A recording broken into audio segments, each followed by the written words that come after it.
great for rising. You know, here's a brief clip on Bishop Winans. He's trending now. I'm going to play this clip.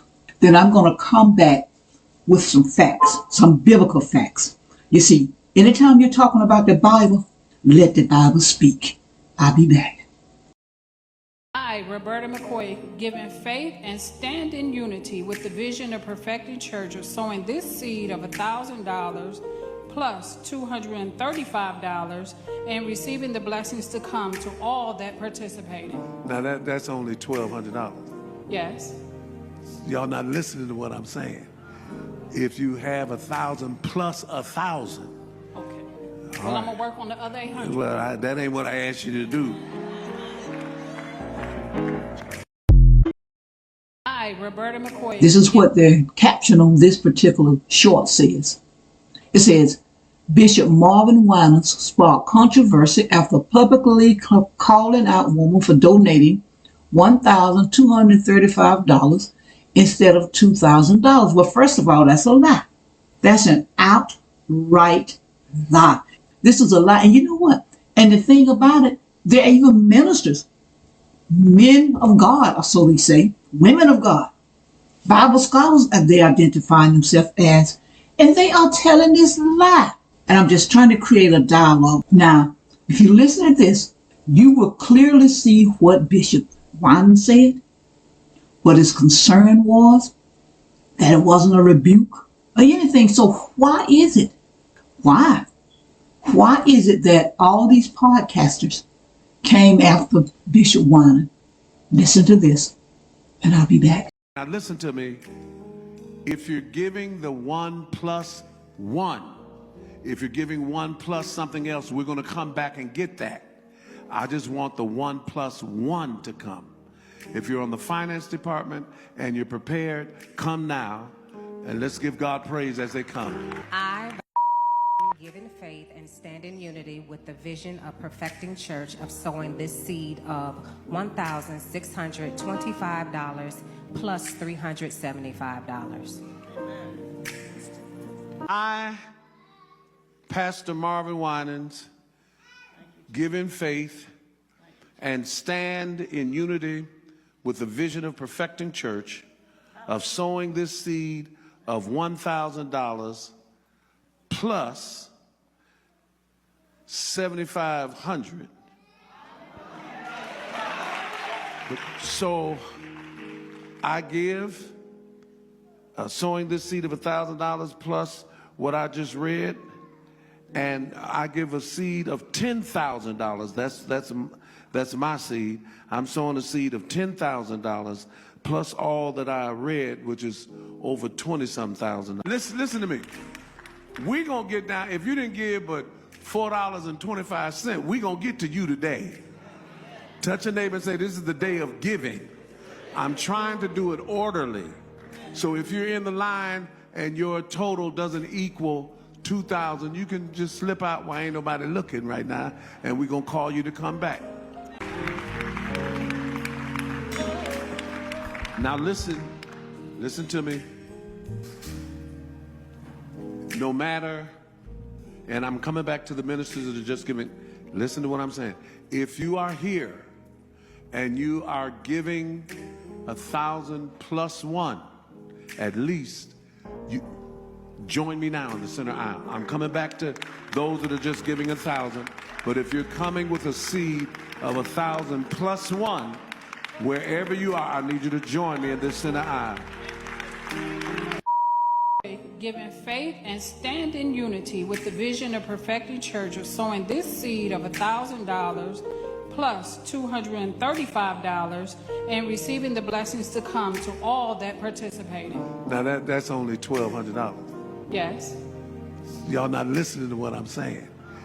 If you have 1,000 plus 1,000. Okay. Well, I'm going to work on the other 800. Well, that ain't what I asked you to do.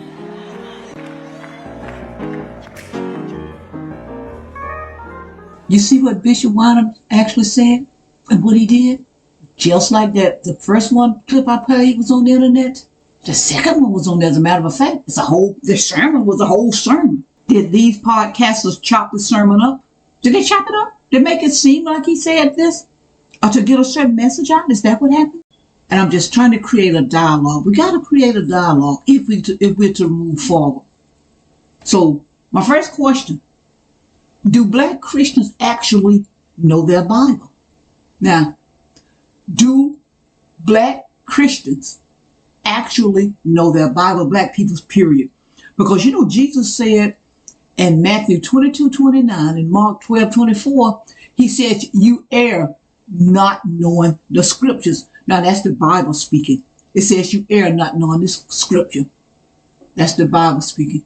Okay, now let's talk about the first thing I'm going to talk about is publicly rebuke, because that's what some people were saying when it came out that he didn't actually do what the podcaster was saying. Well, he shouldn't have did it in public. There were children there. So let's look at scriptures about rebuke. Let the Bible speak. Now, if we're going to go first to Matthew 23 and Luke 11.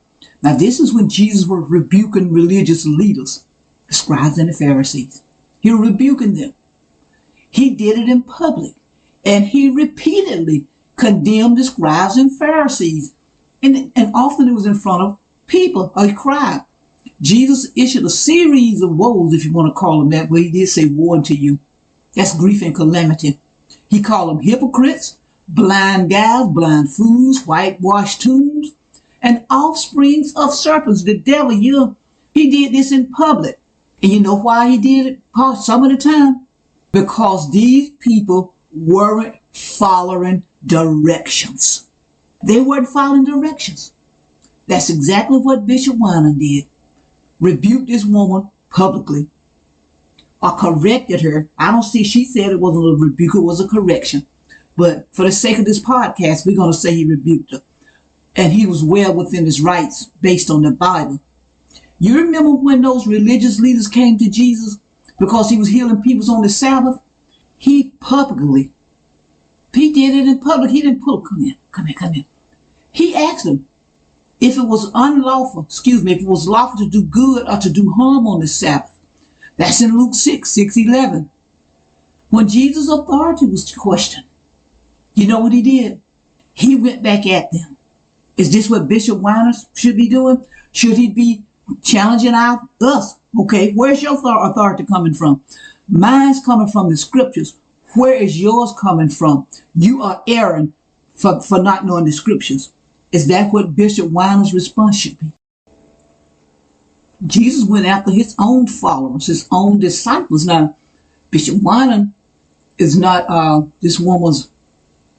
I'm not saying that Bishop Winans is this woman. I'm not saying that this woman is a disciple of Bishop Winans.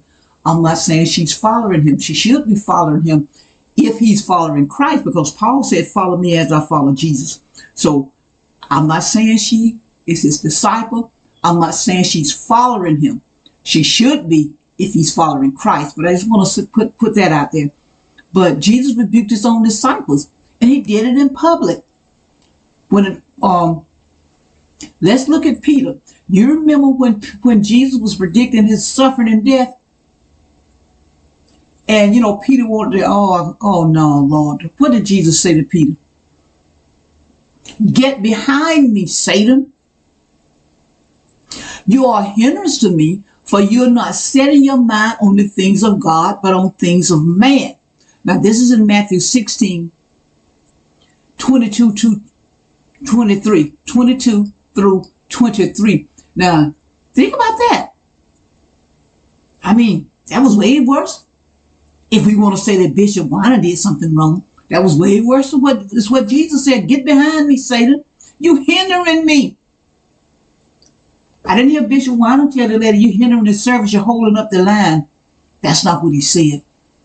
And let's look at Luke 9:41.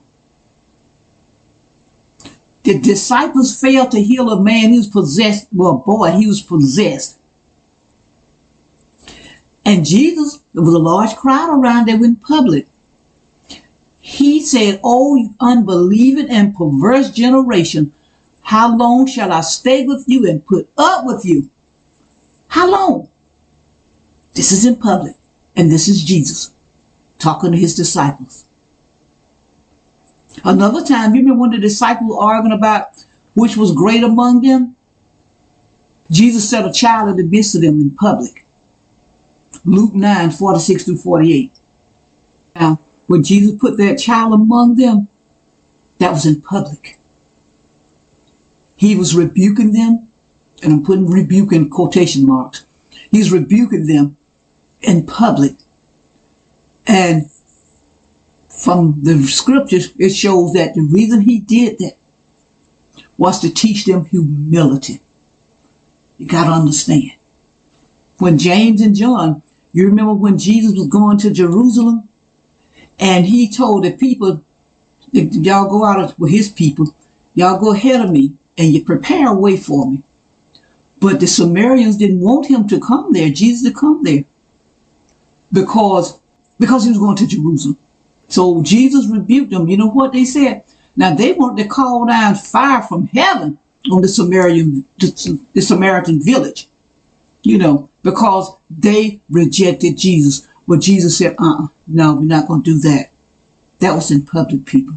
I can go on and on about Jesus rebuking or correcting people in the Bible, but I'm going to give two other examples and I'm going to move on. In Matthew 21:12-13, you remember when Jesus went in and he cleaned out the temple? I mean, he didn't just go in and he went in and drove them out, the money changers, and those selling animals from the temple. He threw them out, he threw over the table, grabbed up him a whip. He said, my house shall be called a house of prayer, but you make it a den of robbers. He didn't say, you know what? Once I get them alone, I'm going to tell them something. And what about that rich young ruler in Matthew 19:16-22? Jesus in public challenged this man on what he was saying. And this thing about where there were children there, and he shouldn't have done it because children were there. And all of those scriptures, I'm sure there were children there. As a matter of fact, in some of the scriptures, you can see where, if you read on or read before the verse I quoted, it talks about the children. So let's move on. Another issue that was raised was why it's taking them so long. I don't know how long Bishop Winans has been working to build the new church, but I do know in the Bible, it took Solomon 7 years to build his church, his temple, and to rebuild the temple, it took 20 years. Sometimes things just take a while. Now that's the Bible. We're talking about our bishop. We're talking about the Bible. So we're going to let the Bible speak. Another issue that was raised was the fact that he was asking people to donate money. There were people saying he should have built it himself. He has money. All these different things. Well, when Solomon was building his temple, David donated to the temple. And he was very vocal publicly about how much he was donating. So the donation wasn't a secret. But let me read you this from the Bible. We're in 1 Chronicles chapter 29. And we're going to start at let's start at verse 2. Read it if you're so inclined. 1 Chronicles 29. David said, with all my resources, I have provided for the temple of my God. Gold for the gold work, silver for the silver, bronze for the bronze, iron for the iron, and wood for the wood, as well as onyx for the settings, turquoise, stones of various colors, and all kinds of fine stones and marble. All of these in large quantities. Now this is what David is saying. It wasn't no secret. He said, besides his donation to the temple of God, he said he was going to go into his personal treasure. Now, he said he was going to go into his personal treasures of gold and silver for the temple of God. And he said, over and above everything I have provided for this holy temple. So, but he said, in addition to what I've given, I'm going to go into my personal space, my personal treasures, and over and beyond, I'm going to give. And then he asked the question, okay, who's willing to consecrate themselves to the Lord today?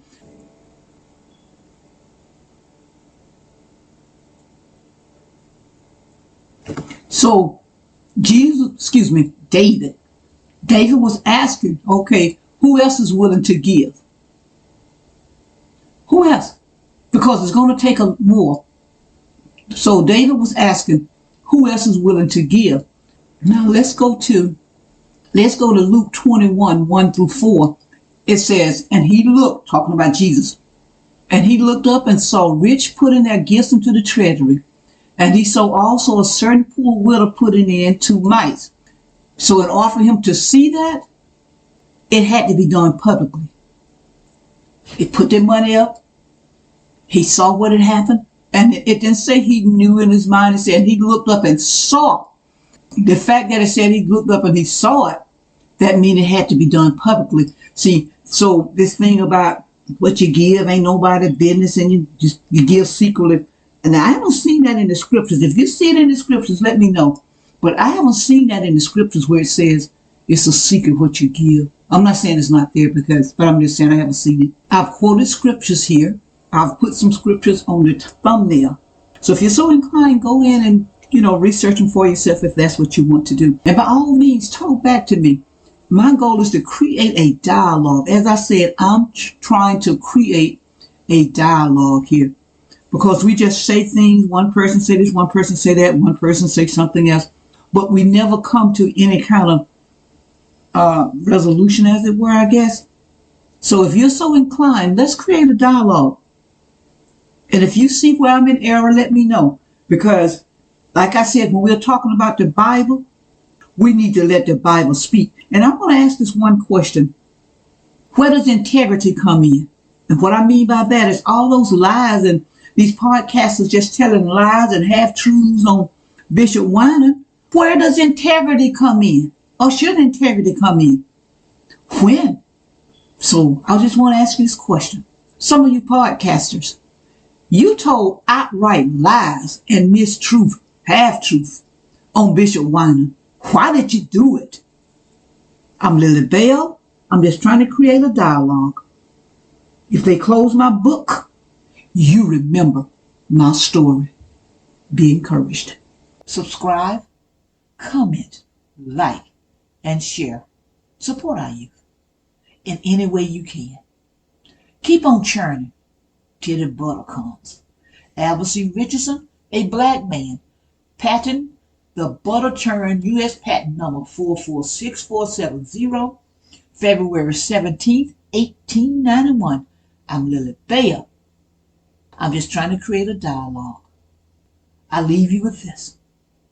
If they close my book, you remember my story. A Nat Turner Runner production. Lock and load. Lily Bell. Be encouraged.